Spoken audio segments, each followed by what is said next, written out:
Everyone assumes the most intense moments on a U.S. aircraft carrier happen during combat. They are wrong. Some of the most revealing moments happen when the jets are silent, the deck is clear, and 5,000 people try to remember what it feels like to be human again. At this very moment, somewhere in the open ocean, thousands of sailors are finishing 12-hour shifts surrounded by jet fuel, noise, and pressure, then stepping into a floating city that suddenly feels almost normal. It is not luxury. It is survival disguised as leisure. This video answers one question. How does a $13 billion war machine keep 5,000 people mentally alive in the middle of nowhere? If by the end of this video you see these sailors differently, type proud in the comments.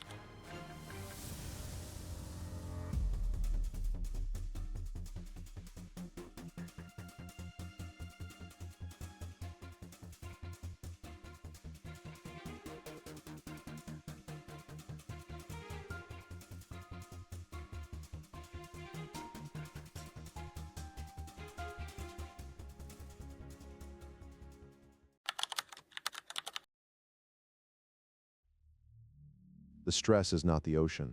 The stress is not the enemy. The enemy is time. More precisely, it is the accumulation of fatigue, repetition, and isolation that erodes judgment 1 hour at a time. Most people look at an aircraft carrier and see power projection, aircraft launches, and global dominance. What they miss is that without controlled moments of relief, that power collapses from within. The U.S. Navy tracks fatigue because studies have shown performance degradation can begin after just 18 hours of sustained wakefulness, comparable to a blood alcohol level of 0.05%. That is not a theory. It is a risk calculation. So what happens when thousands of people live like that for months? And how do you give them relief without compromising readiness?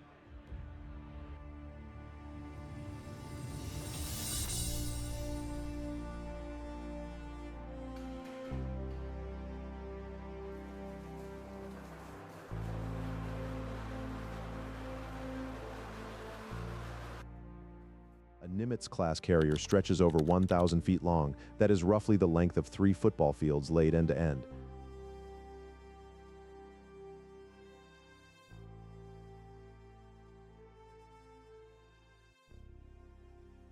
It carries a crew of about 5,000 people. That is the population of a small town floating in hostile water. Each day, the ship produces over 400,000 gallons of fresh water. That is the equivalent of supplying a small city block continuously without land infrastructure. The nuclear reactors can run for over 20 years without refueling. That is like driving a car non-stop for decades without stopping for gas. The flight deck covers about 4.5 acres.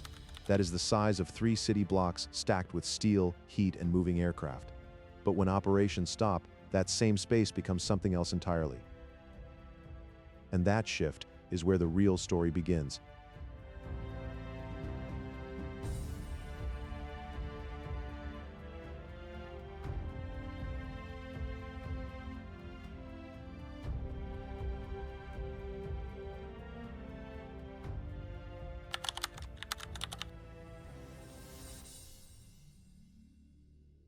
Ship's store, the smallest relief, often matters the most.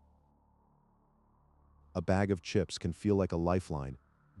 Deep inside the carrier sits the ship's store, stocked with snacks, hygiene products, and small comforts shipped from thousands of miles away.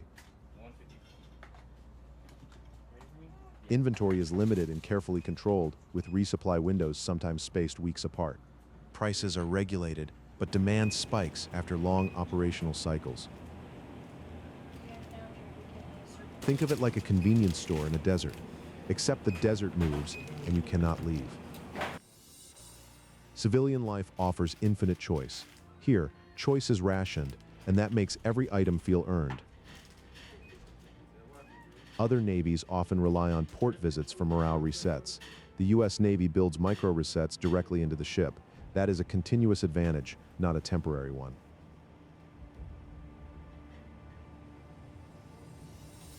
The sailor who restocks shelves at midnight does not get recognition.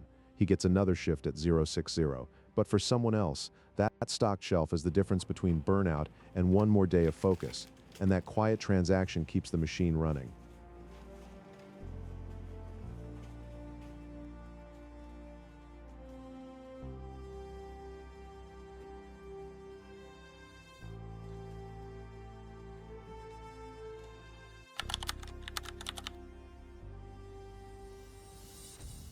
Gyms and hangar-based sports fatigue is fought with movement, not rest alone.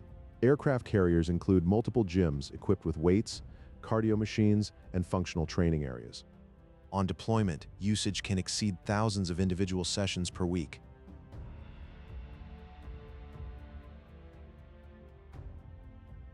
When aircraft maintenance pauses, the hangar bay, normally packed with jets and equipment, transforms into courts for basketball, volleyball, even dodgeball. Think of it like converting an airport terminal into a sports arena overnight.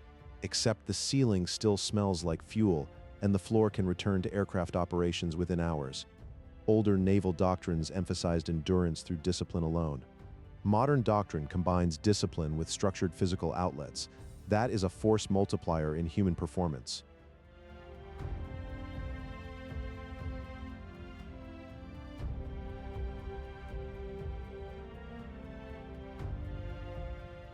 Have you ever used exercise to clear your head after stress? Drop your answer below. The aviation ordnance man who loads bombs by day might be diving for a volleyball hours later. He does not get applause. He gets sore muscles and a slightly clearer mind. And that clarity prevents mistakes measured in lives. Through 8. Imaginary stuff like this time. High lunge on the right side. Inhale, sweep those arms up.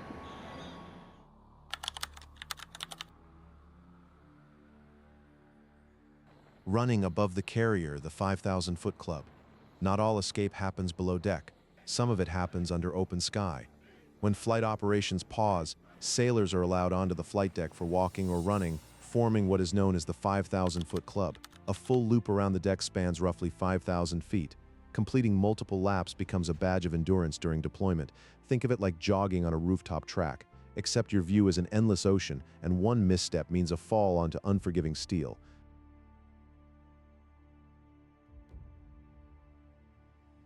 Many foreign carriers restrict deck access more tightly during downtime.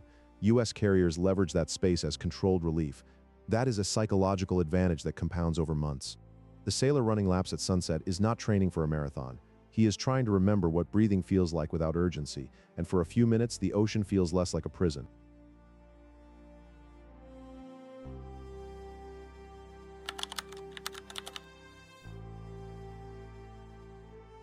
Hangar bay and flight deck movie nights, silence becomes entertainment. That is when morale resets fastest. On select nights, large projector screens are set up in the hangar bay or directly on the flight deck. Crews gather in the hundreds, sometimes over 1,000, to watch films together. The Navy often distributes recent releases through licensed channels to deployed forces. Think of it like a drive-in theater. Except there are no cars, just steel decks and folding chairs, and the audience wears uniforms. Civilian life consumes entertainment individually here. It becomes collective, that creates cohesion that no briefing can replicate. The technician who spent 14 hours troubleshooting avionics sits beside a cook and a pilot. No rank matters in the dark, only the shared pause, and that pause rebuilds something discipline alone cannot. Before we go further, take a second to hit that like button and subscribe. Over 98% of you watch without subscribing. It costs you nothing but makes a huge difference.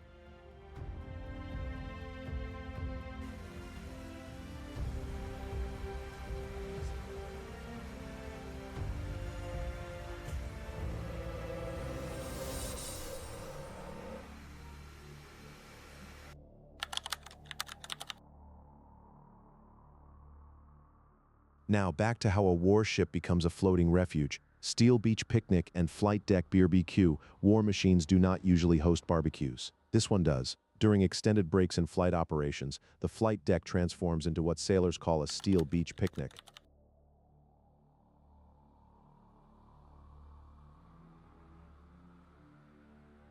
Grills are rolled out, music plays, and hundreds gather under open sky. Command approves these events. Carefully, balancing risk with morale. Think of it like a city shutting down a highway for a festival, except this highway launches fighter jets when the party ends.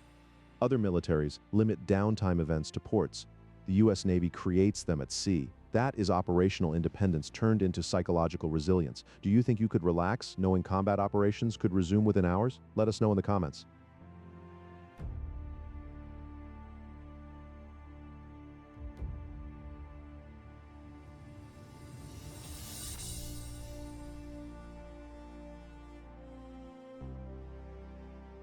The culinary specialist flipping burgers does not appear in mission briefings. He gets heat, long lines, and no spotlight. But that meal might be the best one someone has had in weeks, and that memory carries them through the next cycle. Swim call. Mid-ocean swim. The ocean finally becomes an ally. Briefly, when conditions are safe, the carrier can halt and conduct a swim call. Aircraft elevators are lowered to water level, and sailors jump into the open sea under strict supervision. Safety teams monitor constantly, and operations are tightly controlled. Think of it like stepping off a skyscraper into the ocean, except the building is moving again within hours. Many navies avoid this entirely due to risk.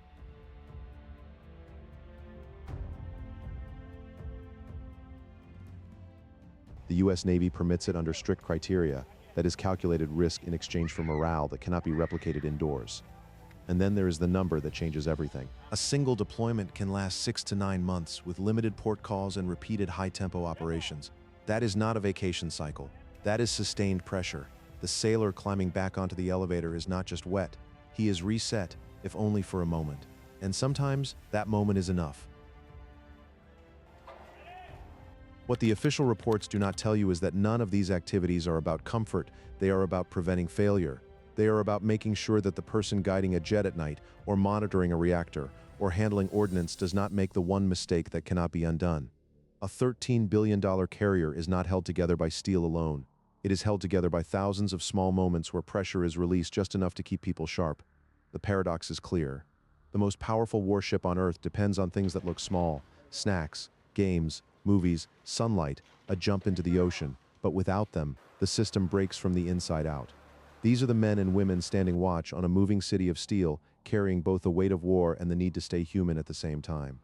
If this video changed the way you see life aboard an aircraft carrier, subscribe now. The story you just heard is still being written right now.